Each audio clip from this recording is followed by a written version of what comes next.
Good morning, everyone. It stormed last night, so everything's really wet.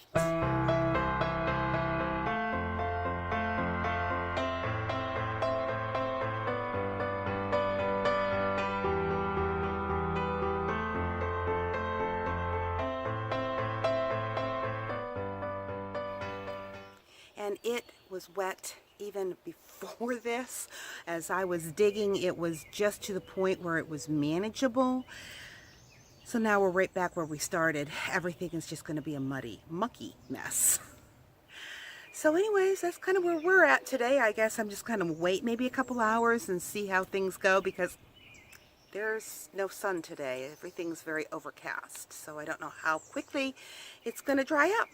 But I did want to show you something, because my husband called one of the tree services that we've had many times come to our property in the past and asked if they could bring a load of wood chips, because they give them to you free.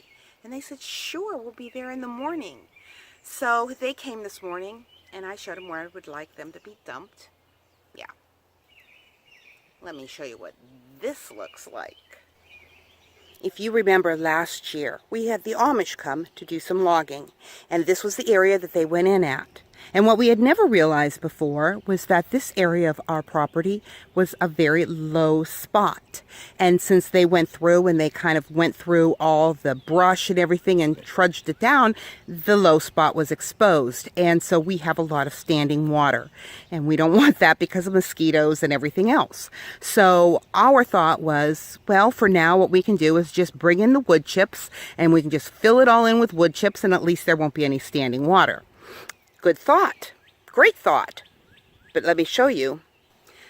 Not only did they just come and dump a pile of wood chips, which is exactly what we wanted, as you can see, but what they did is, instead of just dumping it all in one big pile, yeah, look, they go on, and they go on, and they go on, and they go on, and they go on. Yeah, they just dragged it away. But I gotta tell you, I was just a little shocked as I saw that truck start to move and all those wood chips begin to follow him the whole way. And for a while I was thinking, and you gotta realize this all happened within just seconds, you know. It didn't take that long, 35 seconds for it all to go. But I was thinking, he's gonna dump him in my driveway? Yeah, what can I say? I guess that's what you get when you have it free. Can't complain. But anyways, I think that what I'm going to do today is I'm going to do this other side, because as you can see, that's not done at all. So I'm going to finish up weeding that. There's just a few weeds in there, and getting that cleaned up, and planting a few things there, and getting that mulched. And you know what? Honestly, I think that if I get that done, I'm going to call it a day, and I'm just going to go in and rest, because my back is just about killing me. My hands are hurting. My thumb is hurting. So, yeah, that's kind of what my plan is. But you know what they say about plans. So anyways, I'll talk to all of you in just a little while. Well, as you can see, I did not get the mulch done. I did get it all cleaned up. I planted some geraniums. I planted some sage and got all of it weeded. But then, yeah, the rain came down in rushing, rising rivets. If anybody is familiar with Winnie the Pooh, you know that's where that song came from. But anyways, besides that, I did get a couple things potted. I got my Martha Washington geranium all potted. It was sitting in this pot, but it didn't have dirt in it. It was just sitting in there. So that's all taken care of. And then I potted these two over here. The one on the floor here is just a geranium, and then the other one is, oh well, I don't really know, because the little thing that goes in it was missing. I just liked them. Anyways, that's about all I could accomplish, because as I said, yeah, the rain came down.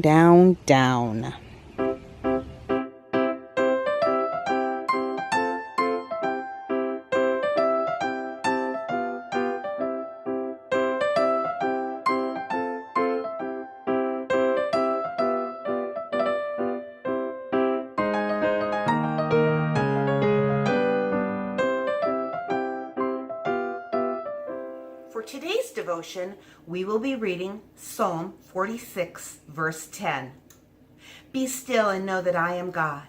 I will be exalted among the nations. I will be exalted in the earth.